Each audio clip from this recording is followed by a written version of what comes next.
पूरी कौम के साथ हम भी शॉक में हैं बिकॉज ऑफ द इंसिडेंट जो कल मोटरवे पे हुआ है। और सिर्फ इंसिडेंट नहीं, इंसिडेंट के बारे में तो हम बात कर रहे थे और आज भी पूरा दिन यही बात होगी, लेकिन उसके बाद क्या क्या हुआ है, क्या क्या स्टेटमेंट्स आई हैं, उस पे ज्यादा इस वाक़े पर मातम कुना थे, कल हम इस वाक़े पर बैन कर रहे थे, कल हम इस इंसिडेंट की मजम्मत कर रहे थे, लेकिन उसके बाद बड़े बड़े ओहदों पर फाइज छोटे लोगों की तरफ से जिस किस्म के बयानात आ रहे हैं और जो तौजीह पेश करने की कोशिश की जा रही है, बिल्कुल हमें उससे वही बातें याद आ रही हैं कि ताली तो दोनों हाथों से बचती है। ये रेप इसलिए हुआ होगा क्योंकि इसने कहीं कपड़े छोटे पहने होंगे, ये रेप इसलिए हुआ होगा क्योंकि इसने कोई ऐसा इशारा दे दिया होगा, और फिर आई वो बात कि ये रेप तो शायद इसलिए हुआ है क्योंकि इसने कैसे जुर्रत कर ली अपने बच्चों के साथ रात को अकेले मोटरवे पर ट्रैवल करने की। जुर्रत इज अ गुड वर्ड, क्योंकि वाकई ये एक क्वेश्चन किया जा रहा है इस बात को।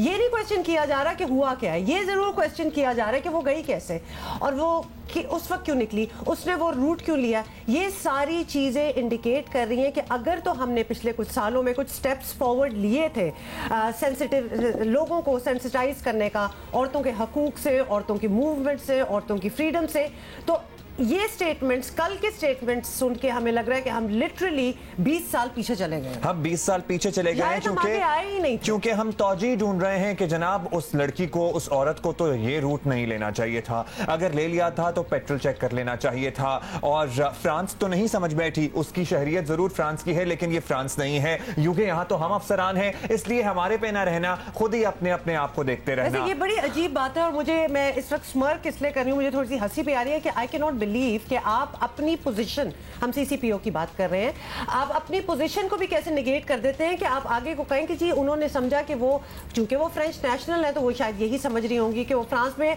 विच गोज टू शो कि अगर आप अकेली औरत फ्रांस में हो तो आप सेफ हैं, लेकिन अगर पाकिस्तान में हो तो प्लीज तवक्को ना रखें कि कोई आपकी मदद को आएगा या फिर आप ही ब्लेम होंगे। इन सारी बातों से बिल्कुल यही इंसिडेंट पे सीसीपीओ और उसका इशू बन जाना और उस इशू पर ये कहने वाले बाद में आते हैं शहजाद अकबर साहब, मुशीर दाखिला की हम बात करेंगे, जो कहते हैं कि बिला वजह इस बात का बतंगड़ बना दिया गया है। आप अंदाजा लगाइए अगर टॉप टियर में बैठे हुए लोगों की ये जहनियत और ये सोच होगी तो हम किस तब्दीली और किस चेंज और किस बेहतरी की बात कर रहे हैं, या फिर हम फिर एक वाक़े को आज रो रहे हैं, कल को हम 5 वाक़यात पर भी शोर ना मचाएं, क्योंकि यहाँ पर ये जहनियत है कि ये तो बिला वजह की बात का बतंगड़ बना रहे हैं ना, उस लड़की को वाकई ये रूट नहीं लेना चाहिए था। एंड अब्दुल्ला कहना है जस्ट से कि उसके बाद अगर आप सोशल मीडिया पे आपको पता है कि ट्रेंड करना स्टार्ट होगी, actually there was nothing else that people were talking about yesterday, तो उसमें भी थोड़ा सा तजाद नजर आया। जैसे कि मैं अभी ही देख रही थी कि कुछ टिप्स खवातीन ने, एंड ऑफ कोर्स आई भी किसी मर्द हजरात की तरफ से ही हैं, टिप्स दे रहे थे अपनी तरफ से, तो बड़ी अच्छी लोग एक दूसरे को टिप्स देना स्टार्ट हो गए हैं कि जब आप बाहर निकले तो क्या आपको देखना चाहिए, लेफ्ट राइट देखें, पीछे कोई आ रहा है फॉलो तो नहीं कर रहा, एक शीशा अपने साथ रखें। बहुत अच्छी बात है, बहुत शुक्रिया आपकी मदद का। हमें ये सब कुछ करने की जरूरत क्यों पड़ रही है? अच्छा जी, अभी हम कल से लेकर आज तक की अपडेट मालूम करेंगे, क्या शवाहिद इकट्ठे किए गए हैं, तहकीकात में कितनी पेशरफ्त हुई है, कितने सस्पेक्ट हैं जो अंडर अरेस्ट हैं, ये सब कुछ हमें बताएंगे। स्टोरी अहमद फराज की है, लाहौर से हमारे साथ मौजूद हैं। अहमद, कल सरप्राइजिंगली मैं आपका वो वीडियो क्लिप भी देख रहा था जब आपने टेलीविजन के लिए जियो पे वो कॉल रिकॉर्ड की और आपने कहा कि आपकी गाड़ी खराब हो गई है, रिकॉर्डिंग ऑफ दैट कॉल, आप ईस्टर्न बाईपास पर फंसे हुए हैं और दोबारा से यही मौक़िफ़ आया कि ईस्टर्न बाईपास तो सर हमारी बीट में नहीं आता, तो क्या उसकी अभी तक पोजीशन वही है इस सानेहे के बाद भी? बिल्कुल अब्दुल्ला और हुमा, बहुत शुक्रिया आपने इस वक्त इस मौजू पर बात करने के लिए मुझे बुलाया। देखें, बिल्कुल आपके बात दुरुस्त फरमाई है कि ये कल हमने जो वहाँ पर एक प्रैक्टिस की थी, क्या हम भी तैयारी करते हैं कि क्या हमारी कॉल पर कोई आता है यहाँ पे, लेकिन जवाब सारी कौम ने सुन लिया, आपने भी सुन लिया। अभी तक देखिए इतना बड़ा वाक़या है, 72 घंटे हो गए इस वाक़े को, मंगल और बुध की दरमियानी रात को ये वाक़या आया, पेश आया, आज जुमा है, 72 घंटे से ज़्यादा इस वाक़े को हो गए, लेकिन अभी तक किसी डिपार्टमेंट की तरफ से, महकमा मवासलात की जानिब से या मोटरवे पुलिस की जानिब से, जिन्होंने वहाँ पर इम्प्लीमेंट करवाना है, जिन्होंने वहाँ पर फोर्स को लगाना है, इवन जिन्होंने उस मोटरवे के नीचे बाड़ लगानी है, फेंस लगानी है, अभी तक कोई वहाँ नहीं पहुँचा, ना किसी ने दौरा किया है, ना किसी ने किसी को लिख के भेजा है। कब तक वहाँ इन तमाम चीज़ों पर अमल दरामद होगा? जहाँ तक आपका सवाल तफ्तीश का, तो अब्दुल्ला ये जो तफ्तीश है टीवी कैमरों की तफ्तीश नहीं है, वो कल क्राइम सीन आपने भी देखा, पूरी कौम में वो क्राइम सीन देखा। देखें वो तफ्तीश जो है वो की तफ्तीश नहीं है। CCTV कैमरे ये ज़रूर दिखा देंगे कि वो खातून जो हैं वो गाड़ी लेके जहाँ से भी गुजरी हैं, वो आई तो वो मोटरवे पे हैं। CCTV कैमरे तो सिर्फ ये दिखाएंगे गाड़ी वहाँ से गुजरी है। जहाँ तक उन मुल्ज़मान का ताल्लुक है तो वो एक तो नंबर 1 तो वो पैदल थे, उनके पास कोई व्हीकल नहीं था। वो जो आए हैं वो उस मोटरवे के पास जो जंगल है, क्रोल जंगल है, एक तरफ है गांव है, 3 गांव हैं। यानी कि कहा यह जा रहा है मुमकिना तौर पर कि दोनों मुल्ज़मान जो हैं वो गांव की तरफ से ही आए हैं और उन्होंने खाई के ऊपर आके मोटरवे पर ये वारदात की है। अब दूसरी बात यह है कि जिस तरह आपको याद होगा कि ज़ैनब का केस जो हुआ था कसूर में, उसके बाद एक प्रैक्टिस की गई थी, जियो टैगिंग की गई, वहाँ पर पूरे इलाके की उन्होंने जियो टैगिंग करके तमाम अफराद के उन्होंने DNA लिए, 2-2.5 घरों के उन्होंने DNA लिए। फिर उसके बाद जो था मुल्ज़िम इमरान, उसकी शनाख्त हो पाई थी। मुझे भी अब शक पड़ रहा है कि शायद ये अब इनको ये प्रैक्टिस करनी पड़े, क्योंकि एक गांव में मैक्सिमम 200, 250 या 300 घर होते हैं। अगर 900 भी घर हुए, अगर 1000 घर भी होते हैं तो ये कम से कम 10, जो ज़ैनब का जो वाक़या था वो 14 दिन में ट्रेस हो गया था। देखिए इसको 3 दिन हो गए हैं। अगर आज से या कल से भी ये प्रैक्टिस शुरू करते हैं, इन तीनों गाँव इन तीनों देहातियों के DNA टेस्ट करने या जियो टैगिंग करते हैं, तो मेरा ख्याल है कि ये हम फिर उसी तरफ जा रहे हैं जिस तरह ज़ैनब का केस सोल्व हुआ था, शायद ये भी केस सोल्व हो जाए। दूसरा जो है तहकीकाती इदारे वहाँ पर उन्होंने खोजी, कुत्तों की मदद से भी वहाँ पे चेक किया, लेकिन वहाँ से उनके कदमों के निशान कोई नहीं मिले। अगर ये कोई कहता है कि जी मिले हैं, मेरे ज़राए के मुताबिक वहाँ से कदमों के निशान कोई नहीं मिले। एविडेंस जो था वो एक गाड़ी थी, गाड़ी का उन्होंने जो शीशा तोड़ा है वो हैंडल से जब खातून को बाहर निकाला, इस हद तक शायद उनके फिंगरप्रिंट आ गए हों। अच्छा, वो जो खून का नमूना स्पॉट था, ब्लड स्पॉट, वो खातून का था या फिर वो मुल्ज़िमान का था, जो आप कल दिखा भी रहे थे हमें अपने लाइव जब आप थे हमारे साथ?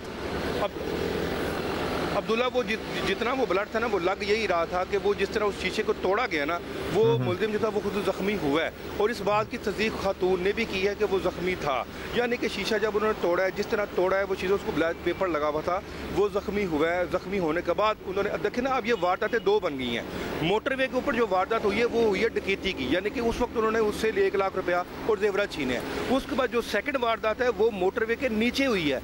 मोटरवे के नीचे जो वारदात हुई है वो उस खातून के साथ जो ज्यादती हुई है, वारदातें पहले डकैती हुई है, फिर रेप हुआ है। उसके बाद जो उन्होंने किया है, फिर डॉल्फिन वाले खैर वहाँ पे पहुँचे हैं, उनका भी ये बयान है कि जी हम वहाँ पे पहुँचे हैं। डॉल्फिन का जिक्र FIR में कोई नहीं है कि वो वहाँ पे पहुँचे हैं। जाहिर है पुलिस ने केस बनाना था, केस में जो सबसे पहले उन्होंने जो है शाहिद को जिक्र किया है। एक और चीज जो बहुत से लोगों के दिमाग में एक सवाल आ रहा है, और अगर आपको इसके बारे में कोई नॉलेज है तो प्लीज शेयर कीजिएगा। 2 चीजें, एक तो मोटरवे के उस स्ट्रेच पे किसी पुलिस का ना होना, खातून का इमरजेंसी कॉल करना और उनको ये बता देना जी कि इस पे इस वक्त कोई तैनात नहीं है, किसी की बीट नहीं है, कोई आपकी मदद को नहीं आ सकता। जो भी कॉन्वर्सेशन हुई बेसिकली उधर कोई नहीं था। क्यों नहीं था, बहुत बड़ा सवाल ये। दूसरी चीज, ये जो बाढ़ ना होना, जो कि थ्रू आउट अगर आप M2 पे देखें, जो पुराने स्ट्रेचेस हैं लाहौर इस्लामाबाद वाले, उन पे एक फेंस लगी होती है, और वो फेंस सिर्फ इस किस्म के केसेस के लिए नहीं, वो प्राइमरीली फेंस इसलिए होती है कि इतनी हाई स्पीड जहां गाड़ियां जा रही हो वहां से कोई स्ट्रे एनिमल, कोई जानवर इस तरह आके कोई एक्सीडेंट वगैरह ना हो। अब ये 2 बहुत बड़ी चीज है, ना तो वहां कोई सिक्योरिटी है, ना तो मोटरवे पुलिस है, खुद ना कर रहे हैं कि जी हम नहीं हैं। और 1 साल हो गया ये स्ट्रेच खुले हुए। एग्जैक्टली 1 साल से ज्यादा हो चुका है। तो अगर ये इंसिडेंट ना होता तो आप आगे 10 साल भी इमेजिन कर लें, और फिर वो फेंस भी ना होना, ये सवाल बनते हैं। देखिए ये तो बिल्कुल बनते हैं। देखिए हुमा, अब ये जो वाक़या हो गया, शायद अब वहाँ फेंस भी लग जाए, शायद वहाँ पर मोटरवे पुलिस की उसको भी डिप्यूट कर दिया जाए, लेकिन अफसोस की बात है कि 1 साल हो गए, यानी कि 1 साल से किसी ने वहाँ पर जाकर नहीं देखा कि और मुझे लोगों का तो ये कहना है कि यहाँ पर अक्सर वारदातें होती हैं। देखिए अक्सर लोग जब निकलते हैं लाहौर से, कुछ जल्दी में होते हैं, कोई परेशानी में होते हैं, हो सकता है वो पेट्रोल ना डलवा सके हों, कुछ और गाड़ी हीटअप हो जाती है, गाड़ियाँ ख़राब हो जाती हैं। लेकिन लोगों का ये कहना है, काफ़ी लोगों से मैंने सुना है कि यहाँ पर ऐसे मुतअद्दिद वाक़यात हो चुके हैं, डकैतियों के मुतअद्दिद वाक़यात हो चुके हैं, रिपोर्ट भी हुए हैं। बाज़ जो होते हैं वो जो लाहौर से शहर बाहर जा रहे होते हैं, वो मुकदमा दर्ज नहीं कराते, तो वैसे जो वैसे ही चाहते हैं कि वर्किंग हो, उसके मुकदमा दर्ज नहीं होते। आपने जो ये बात कर दी है ना, आपने जो ये बात की, और ये मैं अपने व्यूअर्स के लिए कह रही हूँ, ये कहते हैं ना कि लोग भी कहते हैं जी वहाँ तो आम शाम डकैतियाँ होती हैं। मतलब कि कल CCPO की स्टेटमेंट में भी इसी बात का तासुर था कि वो GT रोड से चली जाती हैं। या फिर इतनी रात को निकलने की क्या जरूरत थी, या फिर पेट्रोल क्यों नहीं डलवाया, ये सारे बहाने, ये बात की बातें। बेसिकली वो ये कह रहे थे कि ये इलाका सेफ है नहीं और हम इसका कुछ नहीं कर सकते शायद। तो आप इसको सेफ इंस्टेड के वो अपनी गलती माने या फिर एटलीस्ट अपोलोजेटिक तो होए, एटलीस्ट प्राइमरी जो क्राइम कमिट हुआ है उसके बारे में बात करें, ना सिर्फ कि आप सवाल करें। नहीं तो बात तो फिर वही हो गई। इसकी वही वजह है ढूंढनी है ना हमने कि ताली तो दोनों हाथों से बजी होगी। आहा ऐसे कैसे रेप हो गया? जो फीलर्स छोड़े, और ये हम सीसीपीओ उमर शेख के लिए कह रहे हैं, आपने जो फीलर्स छोड़े, सारी attention from the crime itself उस बात पे चली गई जिस पे हमें और ज्यादा अफसोस है। बहुत शुक्रिया अहमद फराज, हमें अपडेट कर रहे थे और तमाम वाक़े को, तमाम स्टोरी को फॉलो अप कर रहे हैं। अहमद, हम आपसे जानते रहेंगे। और ये तमाम लोग तो हैं, लेकिन इसके साथ फिर वो लोग भी आते हैं जो कि मैं सोशल मीडिया पे पढ़ रहा था, जो इस बात को ये रंग देने की कोशिश कर रहे हैं कि चूंकि सीसीपीओ मुबैना तौर पर किसी एक सियासी जमात के कारकुनों के बड़े खिलाफ हैं या वो कारकुन उन्हें पसंद नहीं करते, तो इसलिए सीसीपीओ के खिलाफ प्रोपेगेंडा किया जा रहा है। कोई दीवार मुझे मिली नहीं तो मैं अपना सर फाड़ ही लेता इस बात पे। एज इफ क्राइम हुआ नहीं ना, क्योंकि प्रोपेगेंडा तो फिर वैसे ही बन गया। ये किस किस्म के, सोशल मीडिया पे भी हमें वैसे सवाल उठाने चाहिए थोड़े से कि कुछ इतनी बड़ी चीज होती है, instead of tackling what happened और उसके आप रीजंस देखें। क्यों कोई आके आपको कह सकता है कि जी आप अमेरिका में होते या फ्रांस में होते तो ये ना होता, अच्छा जी, पाकिस्तान में तो हो गया। This needs to be dealt with. Lahore, Islamabad, Faisalabad, Karachi, Peshawar, हर शहर में आप देख लें जिनसे ज्यादती के अफसोसनाक वाकयात हो रहे हैं। खवातीन, बच्चे हों, ख्वाजा सरा हों, लड़के हों, लड़कियां हों, इंसान नुमा हैवानों से कोई महफूज नहीं है। अवाम में अदम तहफ़्फ़ुज़ का एहसास बढ़ता जा रहा है। लोग लिटरली ऐसा लग रहा है कि अपने बच्चों को घरों से निकालना बंद कर देंगे। हम किस किस्म का माशरा परवान चढ़ा रहे हैं समझ में नहीं आ रहा।